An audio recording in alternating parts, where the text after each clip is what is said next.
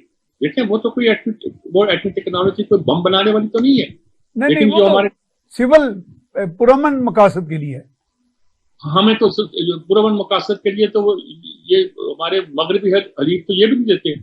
یہ بھی ہم نے چین سے لیے. اب آپ نیا معاہدہ جسے ہم کہتے ہیں چشمہ 5 کہتے ہیں, جو نیا پروجیکٹ بننے والا ہے وہ بھی ہم چین سے کرنے والے ہیں. جی جی تو یہ سارا کچھ جو ہے ہمیں وہاں سے حاصل ہو رہا ہے, تو ہمیں اس کو پراپرلی, میں نہیں کہتا امریکہ سے لڑائی لے لو, یہ نہیں کہتا. امریکہ سے یہ بتا دو کہ ہم اکیلے نہیں. جی اب وہ وقت تھا کہ جب سے آپ کی انگلی پکڑ کے ہم چلا کرتے تھے. اللہ ہمارا حامی و ناصر ہے, وہ سب سے بڑا کارساز ہے, اور جس کا کوئی نہ ہو اس کا اللہ ہوا کرتا ہے. ہمارا اللہ ہے اور اس کا سایہ ہمارے سر پر ہے, سایہ ذوالجلال. بالکل. اچھا میر صاحب دیکھیں, آپ نے بھی بات کی, یہ ہمیں چین میں بھی جو ہمیں لوگ ملے وہ کہہ رہے تھے کہ آپ کی جو ورک فورس ہے, آپ کا جو مین پاور ہے, اس کے اندر بڑا پوٹینشیل. آپ نے ابتدا میں بلکہ یہ لفظ بولا بھی کہ ان میں بڑی صلاحیت موجود ہے, لیکن صلاحیت کو بروئے کار لانا, ان کو مواقع فراہم کرنا, یہ تو حکومتوں کا کام ہوتا ہے نا جی. جب حکومتیں صرف مباحثے میں پڑ جائیں گی, وہ بھی غیر صحت مندانہ روش میں پڑ جائیں گی, اور اونچ نیچ کی لڑائی میں پڑ جائیں گی, تو پھر ایک عام ورکر کس طرح کام کرے گا؟ وہ تو ہر وقت ڈیبیٹ ہی کرتا رہے گا اور الجھتا رہے گا. میں کسی کی حمایت یا کسی کی مخالفت نہیں کرنا چاہتا. جی پشاور کی ایک بس سروس لائن بنائی ہے, ٹیڑھی میری ابھی تک. جی جی اتنے پیسے خرچ کرنے کے بعد, اور اتنے پیسوں پہ انہوں نے اسلام آباد پنڈی کی بنا لی, لاہور کی بنا لی, ملتان کی بنا لی. کیا خوبصورتی سے چل رہی ہے. جی یہاں بس سروس بھی چل رہی ہے, اپن ٹرین بھی چل رہی ہے. کتنا شور مچایا, عدالتوں نے سٹے دیے رکھا, 22 مہینے اس پروجیکٹ کو ڈیلے کیا.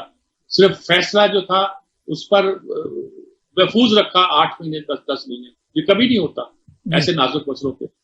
ہم نے کیا دشمنی نہیں کی. اگر ہم یہ کہا جائے کہ یہ سامراج کے پٹھو ہیں تو غلط نہیں ہوگا.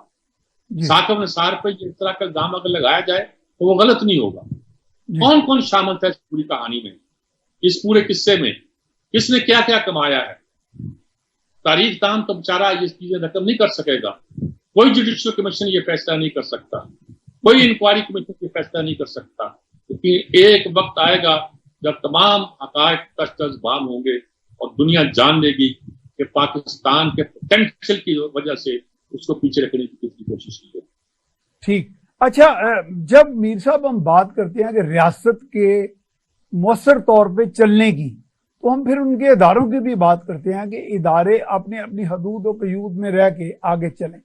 دیکھیں جی, اختیارات کی تقسیم کا قانون موجود ہے آئین میں, separation of powers, trichotomy of powers, لیکن کچھ یوں لگتا ہے, آپ نے تو 50-55 سال سے آبزرو کیا ہے, اس میں ایسے لگتا ہے کہ ایک دو ادارے مل کے گٹھ جوڑ کر کے کسی تیسرے بڑے ادارے, میرا مقصد کو پارلیمنٹ ہے, اس کے آگے منہ زور ہو گئے ہیں اور اس کو انڈرمائن کر دیتے ہیں. تو یہ چیز ہمارے لیے میرا خیال ہے سب سے زیادہ افسوسناک تو غالباً یہی ہے. جی یقیناً افسوسناک ہے جی. ہم لوگ ہمیشہ لڑتے رہے ہیں کہ فوج کو اپنے حدود کے اندر رہنا چاہیے, لیکن اس کا یہ مطلب قطن نہیں ہے. میں ہمیشہ کہا کرتا ہوں کہ پاکستان میں بہت سے جو مسائل پیدا ہوئے ہیں وہ ہماری فوجی انٹرونشن سے پیدا ہوئے ہیں, لیکن آج اگر فوج بہتر جائے تو پاکستان بہتر جائے. جی یہ بڑی امپورٹنٹ بات ہے. اور دوسری بات یہ ہے کہ جو ہمارے جو پارلیمنٹ بھی ہے اس میں جو لوگ آتے ہیں, پتہ نہیں ہم ڈیموکریسی کے لیے تیار تھے کہ نہیں تیار تھے. ہمارے لوگ جو آتے ہیں ان کو اپنے سیکھتے پڑ جاتی ہیں. ہم نے بیوروکریسی نے کچھ لوگوں کا خیال ہے کہ ان کو الٹے رستے پہ دکھا دیا. کچھ لوگ کہتے ہیں کہ بیوروکریسی کو انہوں نے لگا رکھا ہے, کچھ لوگ کہتے ہیں بیوروکریسی نے ان لوگوں کو ان رستوں پہ لگایا ہے کہ اب نہ بیوروکریسی واپس آتی ہے نہ وہ. سب کے بچے امریکہ میں پڑھ رہے ہیں. جی جی جی کہاں سے پیسے آتے ہیں جی؟ بالکل. آج سارے وہ مراد دی گئی ہیں سینٹ کے چیئرمین یا فلاں فلاں, اور سب چیز پڑے ہیں کہ جی ہم اس لیے تیار نہیں. کہاں سے یہ سارا کچھ ہوتا ہے؟ صحیح بات باتیں تو ہیں جو سوچنے والی ہیں کرنے والی ہیں. نہیں دیکھیں میں کہہ رہا ہوں کہ جب ہم پارلیمنٹ کا نام لیتے ہیں تو پارلیمنٹ سے مراد ہے عوام کا منتخب ایوان یعنی عوام. تو عوام ہی سے طاقت جو ہے نا ڈرا کرتے ہیں, عدلیہ بھی, اسٹیبلشمنٹ بھی, بیوروکریسی بھی. تو پارلیمنٹ مضبوط نہیں ہو پائی, اسی لیے وہ میرے خیال جو آپ بیان کر رہے ہیں, آپ فرما رہے ہیں کہ جی آپس میں یہ الجھ پڑتے ہیں.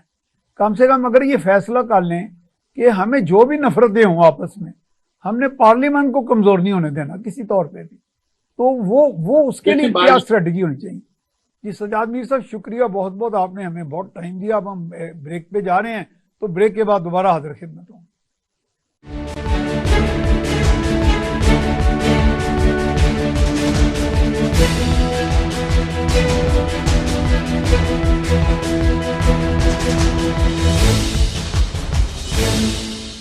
ناظرین ویلکم بیک. اور سجاد میر صاحب, پارلیمنٹ بیسیکلی ہماری فیوڈل پارلیمنٹ تھی. جی جی. اور بھٹو نے پہلی بار آ کے اس بات کی کوشش کی گئی تھی کہ اس نے فیوڈل اسٹرکچر کو توڑا, لیکن اس نے فیوڈل اسٹرکچر کو صرف سینٹرل پنجاب میں توڑا جہاں لینڈ فارمز اپنا اثر دکھا چکی تھی. جی جی جی. بڑی اتھارٹیاں گسٹ نہیں کرتی تھی.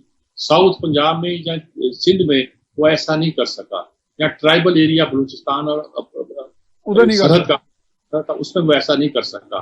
اور سندھ میں 60 صوبائی اسمبلی کی نشستیں تھیں جس میں پیپلز پارٹی کے حصے میں صرف 28 آئیں اور 28 میں سے زیادہ نشستیں وڈیروں کی تھیں. تو یہ صورتحال تھی.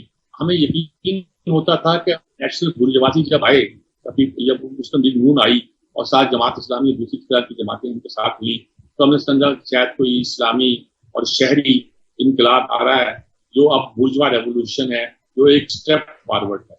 اگر یہ ہوا تو اس کے بعد پھر وہی صورتحال پیدا ہوئی.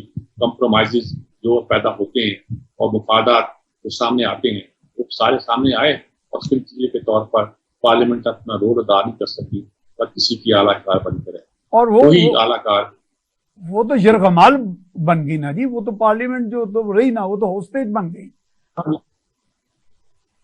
ٹھیک کہہ رہے ہیں. اور اب وہ دیکھیں نا, لیکن اتنا ہم ارتقاء کا جو سفر کر چکے ہیں, مجھے تو لگتا ہے ہمارے ہاں ارتقاء نام کی چیز خیر موجود ہی نہیں ہے. سیاسی ارتقاء, شعور کا ارتقاء اور آپ کے اندر احساس کا ارتقاء غالباً وہ ختم ہو گیا. ٹیکنالوجی آ گئی ہے لیکن نہ سیاسی شعور ہے, نہ معاشرتی, نہ معاشرت ہم سمجھتے ہیں. تو اس کے لیے کون قصوروار ہے؟ دیکھیں اس کے لیے سب سے بڑا قصوروار تو میں ہوں جی, آپ ہیں, ہم لوگوں کو ایجوکیٹ کرنا چاہیے تھا. شاید میڈیا نے وہ رول ادا نہیں کیا, بلکہ میڈیا بھی اس کا کار بنا اس سارے شعور کو بگاڑنے میں. سوشل میڈیا نے تو حد کر دی. جی جی. میں کہا کرتا ہوں شادی کا کوئی تصور ایسا نہیں ہے جو کہ ذمہ داری کے تصور سے ہٹ کر ہو. ہمارا میڈیا ذمہ دار نہیں رہا, ہمارا تعلیمی نظام ذمہ داری کا نہیں رہا, ہماری پارلیمنٹ ذمہ داری نہیں رہی, ہماری عدلیہ ذمہ دار نہیں رہی, ہمارے دوسرے ادارے ذمہ دار نہیں رہے. جب کوئی ذمہ دار نہیں رہا تو کون سی آزادی اور کس ادارے کی آزادی اور کس ادارے کو آزادی سے کام کرنے کا موقع ملا ہوگا؟ سب نے صرف اپنے مفادات کے لیے اس ملک کو, میں یہ تو نہیں کہتا لوٹا, لیکن یہ ضرور کہتا ہوں اپنے مفادات کے لیے استعمال کیا. نتیجہ یہ ہے کہ آج ٹوٹے پھوٹے بیٹھے ہوئے ہیں اور قافلہ جو ہے وہ رخصت ہو گیا, آگے چلا گیا, اور ٹوٹی ہوئی تناب ادھر کیا خبر اس مقام سے کتنے کارواں, وہ والی صورت. صحیح بات. اچھا آپ سمجھتے ہیں کہ قحط الرجال تو ہمارے ہاں نہیں ہے؟ لوگ کہتے ہیں کہ بڑا آپ کے لوگ بڑے ذہین ہیں, آپ کی اجتماعی صلاحیت بہت ہے. قحط الرجال کیسے ہو سکتا ہے جب آپ اور ہم جیسے لوگ موجود ہوں؟ یہ تو آپ میرا حوصلہ بڑھا رہے ہیں. چلیں بہرحال.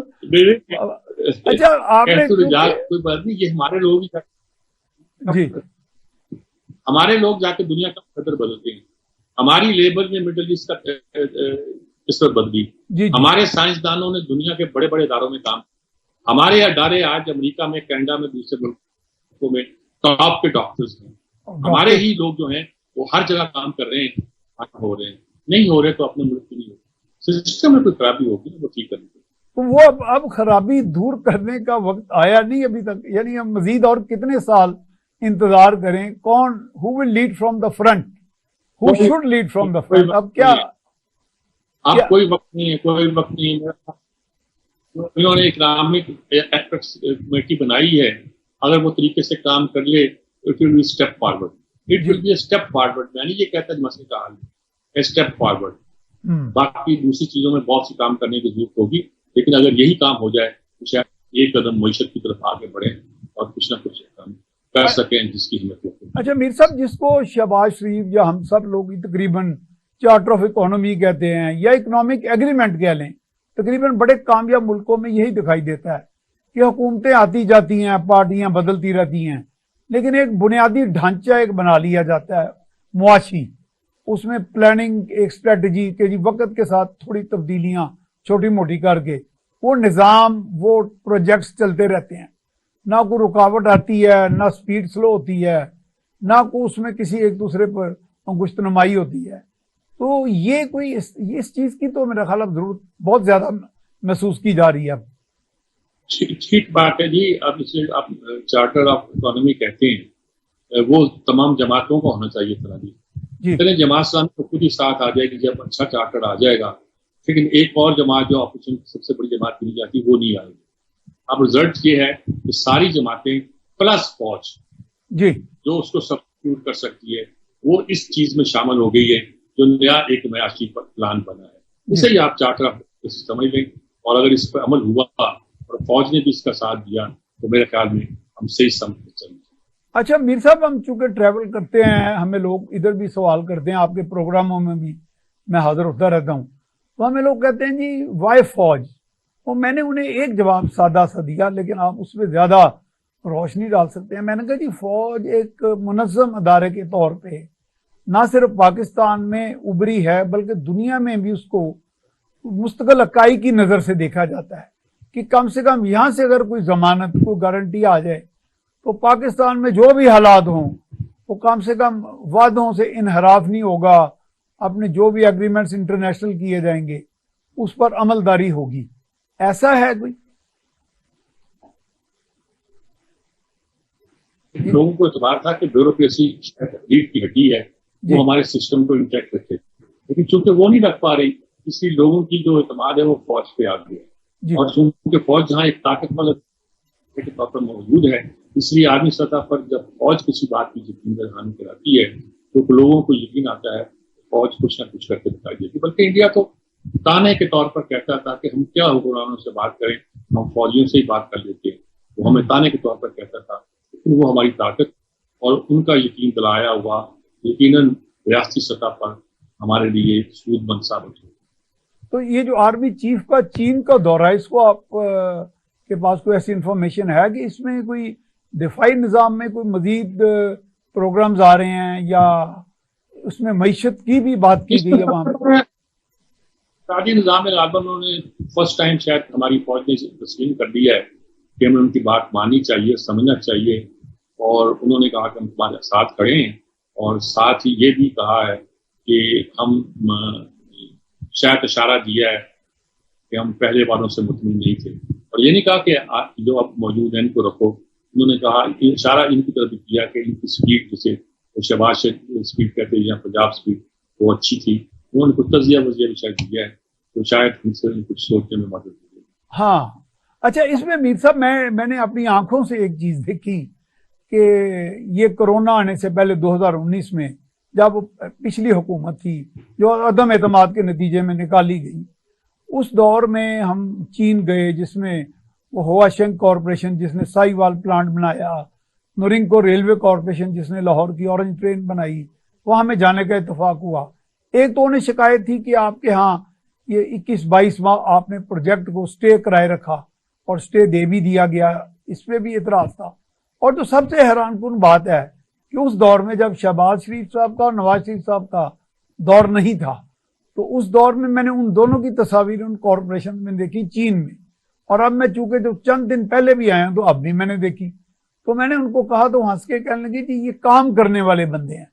وہ کام کرنے والے کو میرا خیال ہے وہ سمجھتے ہیں کہ سنجیدہ ہوتا ہے اور ان کے ساتھ کولیبریشن کی جا سکتی ہے. شاید آپ نے بھی وہ شہباز سپیڈ کا نام لیا، یہی مراد ہے.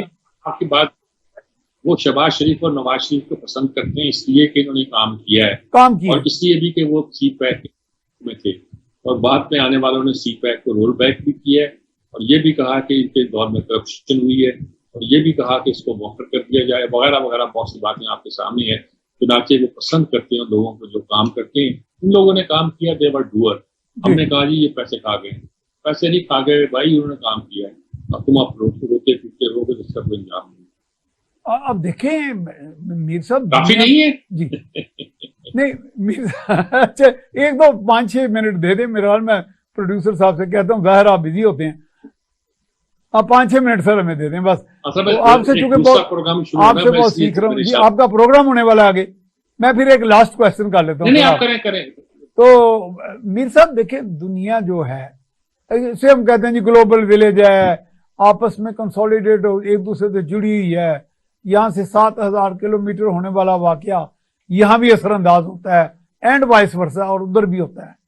تو یہ دور تو گڈ ول کا ہے، باہمی انحصار کا ہے، نہ کہ یہ کہ آپ کسی جا کے بڑے پبلک پلیٹ فارم پہ کھڑے ہو کے بس صرف اسی زوم میں کہ میں فی البدی تقریر بڑی اچھی کرتا ہوں اور بڑا جانتا ہوں۔ میرا خیال ہے یہ تو ایک تو سفارتی آداب کے منافی ہے، دوسرا میرا خیال ہے اس میں ایک ناپختہ کاری کا بھی آپ تاثر دیتے ہیں۔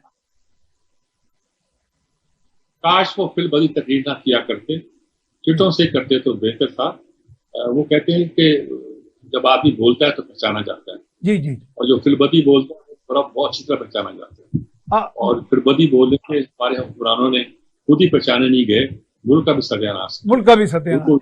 بس اس میں لاسٹ ایک بات میں کہنا چاہ رہا ہوں میر صاحب، اس میں میں اقوام متحدہ جنرل اسمبلی اقوام متحدہ 2 دفعہ گیا، ایک مرتبہ تو نواز شریف صاحب وزیر اعظم تھے، تو میں نے وہاں حال میں جنرل اسمبلی کا ماحول، چونکہ ہم جرنلسٹ ہیں تو ہم دیکھتے ہیں نا چیزوں کو، تو میں نے بڑا بغور جائزہ لیا کہ یہاں پہ جب ہم اپنے وطن میں تو اپنے وزیر اعظم کو یا صدر کو یا جو بھی ہیڈ آف اسٹیٹ یا گورنمنٹ ہے بہت بڑا پروجیکٹ کرتے ہیں بڑی بڑی اسکرینوں پہ، پیچھے اس کا یونائٹڈ نیشن کا وہ سبز پتھر بھی دکھائی دے رہا ہوتا ہے۔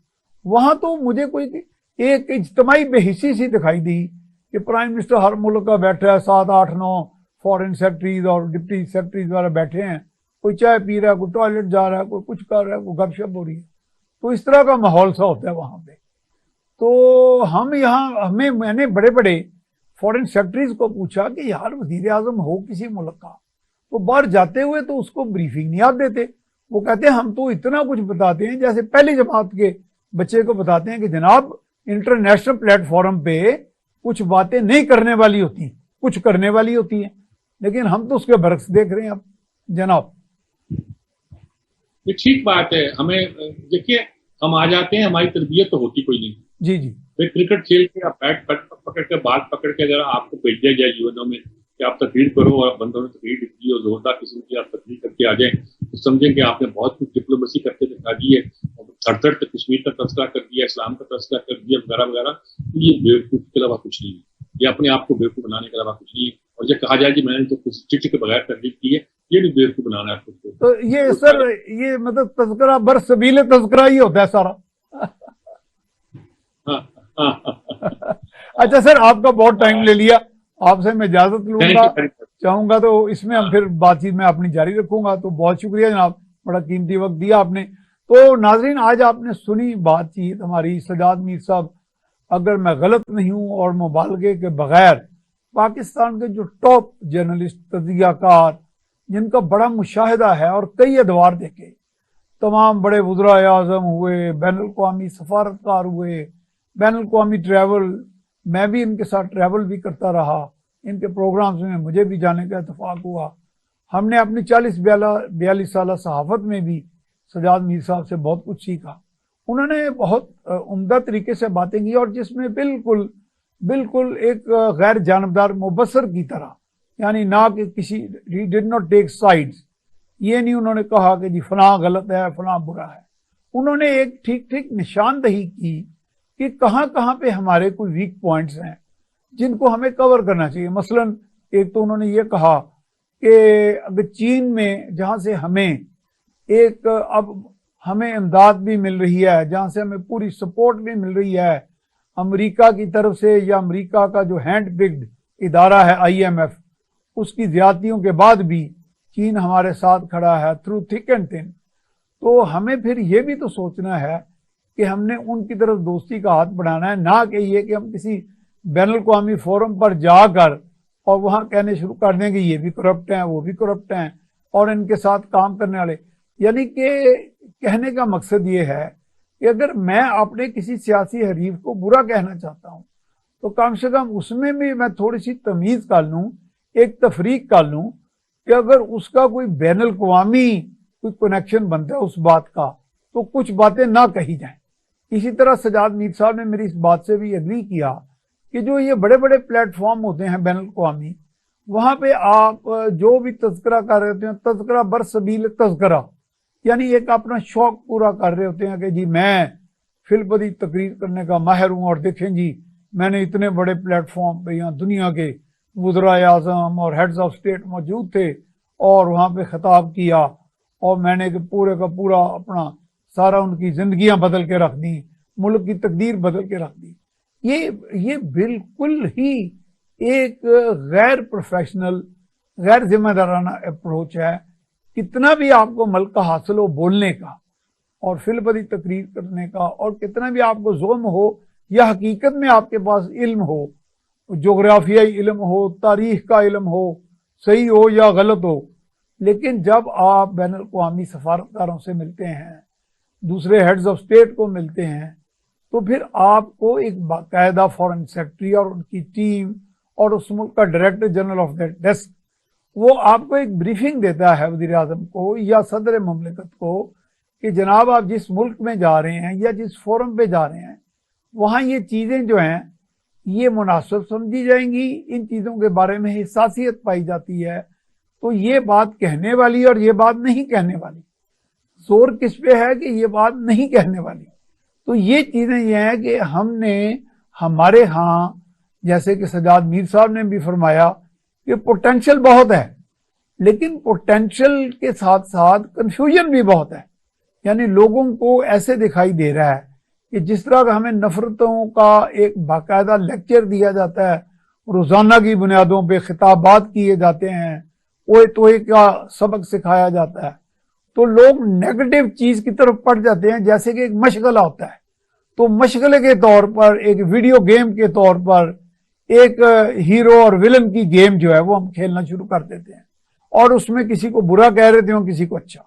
یہ کسی طور پہ بھی کسی بھی قوم کے لیے، اور خاص طور پہ ایسی قوم کے لیے جو ابھی نبرد آزما ہے کئی چیلنجز سے، پاکستانی قوم میری مراد ہے، اس کے لیے تو کسی طور پہ بھی یہ قابل قبول نہیں ہے.